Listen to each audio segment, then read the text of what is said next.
Dramma per l'allenatore del Napoli Rino Gattuso. Nelle scorse ore è morta all'ospedale di Busto Arsizio la sorella Francesca, ricoverata da inizio febbraio dopo un malore. La donna, 37 anni, si era sentita male mentre il tecnico era impegnato in trasferta contro la Sampdoria il 3 febbraio scorso. Gattuso, appresa la notizia, partì immediatamente da Genova verso Varese, dove la sorella era operata e ricoverata in terapia intensiva. Francesca Gattuso abitava a Gallarate, in provincia di Varese, dove risiede da anni sia la famiglia dell'ex milanista sia lo stesso allenatore, che nella zona ha anche un'attività commerciale.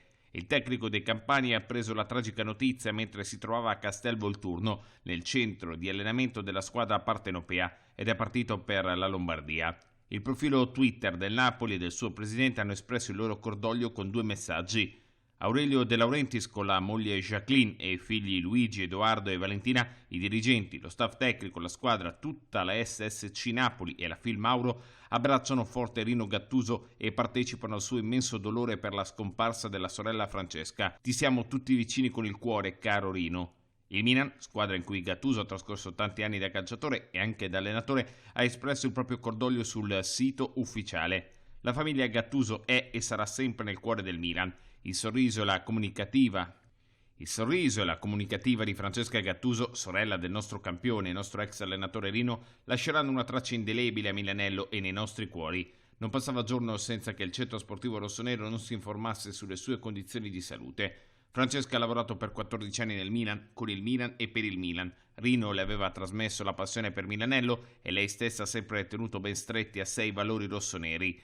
Per tutto il club la sua scomparsa è un dolore immenso, ma nella nostra memoria conserveremo tantissimo del cuore e del sorriso di Francesca. Al nostro caro Rino e a tutta la famiglia Gattuso le condoglianze più commosse, fraterne e sentite.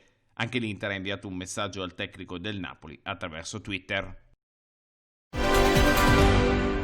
Il Real Madrid per il finale di stagione della Liga è pronto a cambiare casa. No, niente nuovo stadio, però con la scusa delle porte chiuse ci saranno lavori di ammodernamento al Santiago Bernabéu ed un trasferimento momentaneo sul terreno dell'impianto Alfredo Di Stefano nel centro di allenamento di Valdebebas per le restanti 6 partite casalinghe della Liga che verranno appunto disputate dalla squadra di Zinedine Zidane. Il presidente del Real Madrid, Florentino Pérez, ha scritto ai soci del club annunciando che nei prossimi giorni verranno invece valutate varie e diverse opzioni sui rimborsi agli abbonati che non potranno seguire le partite della squadra a causa del provvedimento che vieta agli spettatori l'ingresso negli stadi. La Premier League riprenderà il 17 giugno e si svolgerà a porte chiuse, ma per evitare di trasformare le partite in eventi desolanti, i vertici inglesi stanno pensando a diverse soluzioni per vivacizzarne la fruizione da parte dei tifosi. Ecco quindi che durante la prossima riunione ai club verrà chiesto di approvare l'uso del rumore del pubblico tratto dal popolare videogioco FIFA 20 per i match trasmessi in televisione. Se attivato dagli spettatori, che potranno quindi decidere se godersi lo scontro in uno stadio vuoto o virtualmente pieno, il fake crowd noise ricreerà gli stessi suoni e si spera la stessa atmosfera di una partita con gli spalti pieni.